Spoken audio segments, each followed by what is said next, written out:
नमस्कार, मैं अश्विनी कुमार। गुजरात और हिमाचल प्रदेश के विधानसभा चुनाव के नतीजे आ चुके हैं। नतीजों में ऐसा कुछ नहीं निकल कर आया जिसे अप्रत्याशित कहा जाए।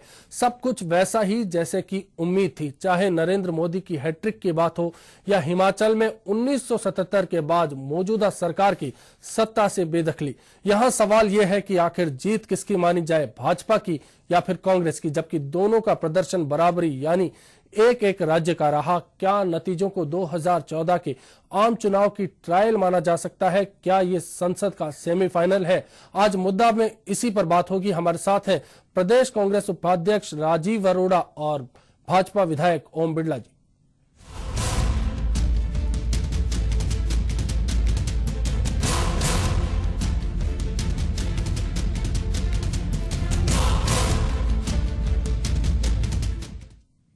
चर्चा को आगे बढ़ाएं, इससे पहले इस रिपोर्ट पर नजर डाल लेते। आज वो दिन आ ही गया जिसका पूरे देश की राजनीति को इंतजार था। चाहे हिमाचल प्रदेश में वीरभद्र सिंह की परीक्षा हो या फिर गुजरात में नरेंद्र मोदी की कसौटी, लेकिन दोनों चुनावों के रिजल्ट को पूरा देश 2014 के लोकसभा चुनाव के वार्म अप मैच के रूप में देख रहा था। दोनों पार्टियों की साख दांव पर थी, तो सवाल मुद्दों का भी था, क्योंकि विकास वर्सेस करप्शन की लड़ाई की शुरुआत के बीच जनता की अदालत में इन दोनों राज्यों के चुनावी नतीजे पहली बार आए थे। कांग्रेस ने इस दौरान अपनी पूरी ताकत झोंक दी, तो वहीं भाजपा ने भी कोई कसर नहीं छोड़ी।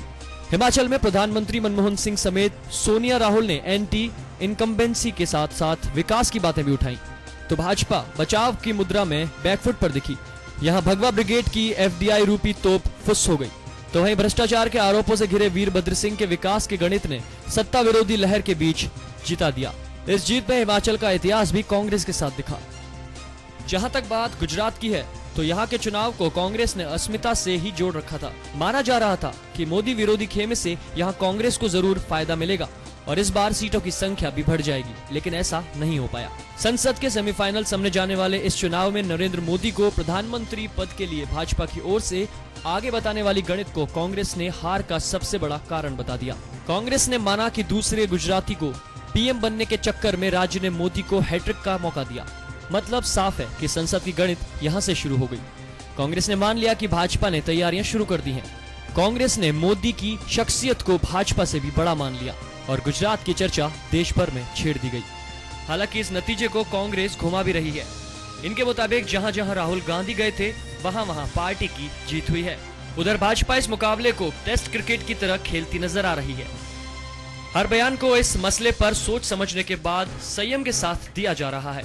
एक धड़ा खुलकर मोदी के दिल्ली आने का स्वागत करता है, तो दूसरा धड़ा इसे पार्टी में नीतिगत फैसलों की कड़ी का अगला कदम मानता है। लेकिन यहां भी कोई मोदी के नाम पर खुलकर विरोध नहीं जताता। मतलब अब 2013 के आखिर में राजस्थान के साथ साथ मध्य प्रदेश, छत्तीसगढ़ और गोवा के चुनावी नतीजे संसद का प्री फाइनल हो सकते हैं। बहरहाल सेमीफाइनल के टाई मैच में ज्यादा नंबर भाजपा की झोली में आते दिख रहे हैं। Bureau report, HBC news. हमारे साथ खास मेहमान स्टूडियो में बने हैं। ओम जी, सबसे पहला सवाल आपसे, क्या ये आज के चुनाव के नतीजे माना जाए कि अब संसद की अगली तैयारी को तय करेंगे? ये चुनाव एक जनादेश देते हैं पूरे देश के अंदर विकास का, और हमारी पार्टी ने दोनों प्रदेश के अंदर, गुजरात और हिमाचल के अंदर विकास के मुद्दे पर चुनाव लड़ा। न जाति के आधार पर न धर्म के आधार पर, हमने राज्य के विकास को मानकर चुनाव लड़ा। और इसी तरीके से गुजरात की जनता ने विकास के मुद्दे पर मोड़ लगाई, और जिस तरीके का नेतृत्व और जिस तरीके की कार्यशैली और जिस तरीके सरकार के रूप में गुजरात के मुख्यमंत्री नरेंद्र मोदी जी का काम रहा, उसके कारण गुजरात की 6 करोड़ जनता ने अपार जनादेश दिया और तीसरी बार गुजरात के मुख्यमंत्री नरेंद्र मोदी जी को बनाया। लेकिन जो सवाल दिल्ली की राह का है, उसको लेकर क्या कहेंगे? दिल्ली की राह अब आसान बनती जा रही है। आप जो भी चुनाव परिणाम देख लें, गुजरात का चुनाव परिणाम हो या अन्य प्रदेशों के जो भी चुनाव परिणाम हो, उन परिणामों से अब कांग्रेस केंद्र के सत्ता पर रहने का हक नहीं है। राजीव जी, आपको क्या लगता है, क्या भाजपा इन चुनाव परिणामों के दम पर दिल्ली की राह तय करेगी? देखिए, जब भी चुनाव होते हैं ये देखा जाता है किसने क्या खोया, किसने क्या पाया। चुनाव हुए 2 राज्यों में, हिमाचल प्रदेश में और गुजरात में। भारतीय जनता पार्टी ने हिमाचल प्रदेश खोया, कांग्रेस ने पाया। गुजरात में नरेंद्र मोदी दोबारा सत्ता के अंदर आए। कोई न्यूज चैनल, कोई भी समीक्षक ये बात नहीं कह रहा कि हिमाचल प्रदेश में कांग्रेस ने सत्ता प्राप्त करी है, वैसे गुजरात में भारतीय जनता पार्टी ने सत्ता प्राप्त करी है। वो बात हो रही है नरेंद्र मोदी की। नरेंद्र मोदी ने सत्ता प्राप्त करी है। मेरे ख्याल से भारतीय जनता पार्टी ने अगर वो आत्ममंथन करे तो दोनों जगह खोया, हिमाचल प्रदेश में खोया और गुजरात के अंदर भारतीय जनता पार्टी के नाम के ऊपर वोट नहीं पड़े। नरेंद्र मोदी ने अपने व्यक्तिगत रूप से एक अच्छे शोमैन के रूप में चुनाव लड़ा। आने वाले समय भी ये बात बताता है, पिछले एक साल में इस तरीके के पूरे देश के अंदर आंदोलन प्रदर्शन हुए, करे गए, जिसमें यूपीए सरकार के लोगों के ऊपर भी आरोप लगे, भ्रष्टाचार की बात आई। ये कहा गया कि इस देश से कांग्रेस का सफाया हो रहा है, विपक्षी दल मजबूत हो रहे हैं, अब के चुनाव आएंगे तो विपक्षी दलों को ताकत मिलेगी, भारतीय जनता पार्टी को ताकत मिलेगी। लेकिन इस बात से सहमत है कि भाजपा ने दोनों चुनावों में कुछ ना कुछ खोया है, जो है कि पहले जिस मुकाम पर भाजपा थी अब उससे पीछे आ गई। मुकाम पर पीछे नहीं आई। ये बात सही है कि हिमाचल के अंदर जो विकास का मुद्दा हमने लड़ा था और जिस तरीके से कांग्रेस के नेताओं पर करप्शन का आरोप था, हम जनता के अंदर उनके करप्शन के आरोप को ठीक से प्रमाणित नहीं कर पाए। और जो विकास की हमारी संभावनाएं थी पिछले 5 साल में, वहां के मुख्यमंत्री जी ने निश्चित रूप से विकास कराया, लेकिन केंद्र में कांग्रेस की सरकार होने के कारण जो हिमाचल प्रदेश पहाड़ों का प्रदेश है, जहां पर सुगम रास्ते नहीं है, वहां पर आज भी मूलभूत आवश्यकताओं की आवश्यकता है। उसको हम 5 साल के अंदर उस विकास के आंकड़ों को नहीं पहुंचा पाए जो केंद्र के सहयोग से हमें पहुंचाना चाहिए। उस पूर्ण अपेक्षाओं को पूरा न करने के कारण ये चुनाव परिणाम आए। नहीं तो हिमाचल के अंदर हमारा शासन एक अच्छे शासन के रूप में जाना जाता है और एक अच्छे शासन को हमने दिया। जैसा कि राजीव जी कह रहे हैं कि विकास की जो बात है, विकास के मुद्दे पर चुनाव लड़ा गया, हिमाचल में से खारिज कर दिया गया। और जहां तक सवाल गुजरात का है तो ना तो भाजपा जीती, ना मुद्दा जीता, नरेंद्र भाई मोदी वहां जीते। नरेंद्र मोदी और भाजपा को अलग नहीं किया जा सकता। आप अगर नेता और दल को अलग अलग करेंगे तो उचित नहीं है। यह बात सही है कि भारतीय जनता पार्टी के प्रारंभिक काल से अब कांग्रेस के पास तो कोई नेता नहीं है। केशव भाई पटेल भाजपा से निकले गए, शंकर सिंह बघेला साहब वह जनसंघ से भारतीय जनता पार्टी निकले गए। कांग्रेस के पास तो वहां नेता विहीन प्रदेश हो चुका है और जो कांग्रेस के नेता थे, वहां के प्रदेश अध्यक्ष से लेकर प्रतिपक्ष के नेता, उन्होंने, जनता ने, गुजरात की जनता को उनको नकार दिया। इससे लगता है कि संपूर्ण गुजरात के अंदर, जो गुजरात महात्मा गांधी जी का गुजरात था, जो गुजरात जिसने कई क्रांतियां की, उस गुजरात में जिस तरीके से कांग्रेस सफाया होता जा रहा है, वह कांग्रेस को चिंता है। लेकिन भाजपा ये भी कहती है कि केंद्र में भी कांग्रेस के पास नेता नहीं है, ले देकर गांधी परिवार है, हमेशा उसको लेकर आगे आ जाते हैं। कांग्रेस तो शुरू से गांधी परिवार की पार्टी रही है, ये नई नहीं है। मानो जवाहरलाल नेहरू जी से लेकर स्वर्गीय इंदिरा गांधी जी से लेकर, इंदिरा गांधी जी से लेकर स्वर्गीय राजीव गांधी से लेकर सोनिया गांधी जी से, राहुल गांधी से, ये वंशवाद की पार्टी रही है, डेमोक्रेटिक पार्टी कभी नहीं रही। और वंशवाद की पार्टी होने के कारण हम इसको लोकतांत्रिक प्रक्रिया में डेमोक्रेटिक पार्टी नहीं कह सकते। क्या आप क्या कहेंगे? डेमोक्रेटिक पार्टी होती भारतीय जनता पार्टी तो मोदी की बात क्यों होती? भारतीय जनता पार्टी चुनाव लड़ती, विधायक दल बाद में नेता चुनता। ये चुनाव ही लड़ा गया कह के कि मोदी ही मुख्यमंत्री है, मोदी मुख्यमंत्री बनेंगे। उन्होंने चुनाव प्रचार में लोगों से मोदी के नाम पे वोट मांगे, भारतीय जनता पार्टी के नाम पे वोट नहीं मांगे। कई जगहों पे तो वहां के प्रत्याशी तक का नाम नहीं लिया गया। इस तरीके की बातें आई है। कोशिश करी गई वोटों का पोलराइजेशन हो, जो शुरू से उन्होंने गुजरात की राजनीति में काम करा है। इस तरीके से वोट गले, क्षणिक भावुकता के ऊपर लोगों को वोट गलवाए गए, लोग उन्होंने वोट डाले। मैं निश्चित रूप से मानता हूं कि जीत हुई है, वो बधाई के पात्र हैं, उनकी जबरदस्त उनकी शोमैनशिप रही है। उन्होंने केंद्र सरकार, यूपीए सरकार की जो योजनाएं थी, जो पैसा केंद्र सरकार ने वहां पे दिया, उसका उन्होंने विकास के नाम पे बताया, उसका विकास करा है। उसके साथ के अंदर एक ऐसी खिचड़ी बनाई जिसमें खुद का व्यक्तिवाद और संघ के अंदर वोटों पर रहना चाह रहे थे शायद। नहीं, जिस तरीके से राजीव जी कह रहे हैं कि उन्होंने केंद्र का पैसा लेकर विकास की योजना बनाई, और भी जगह भारतीय जनता पार्टी की सरकार है और केंद्र में भी है, हमारी भी सरकार रही है, इनके दल की भी राज्य में सरकार रही है।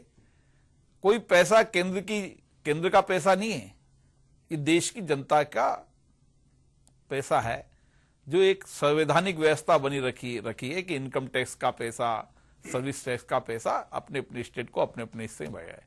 इसलिए किसी दल के पैसे के रूप में नहीं, पैसे का ठीक से नियोजन करना, सुनियोजित नियोजन करना, एक एक पैसे का सदुपयोग होना, करप्शन नहीं होना, ये सरकार के ऊपर निर्भर करता है।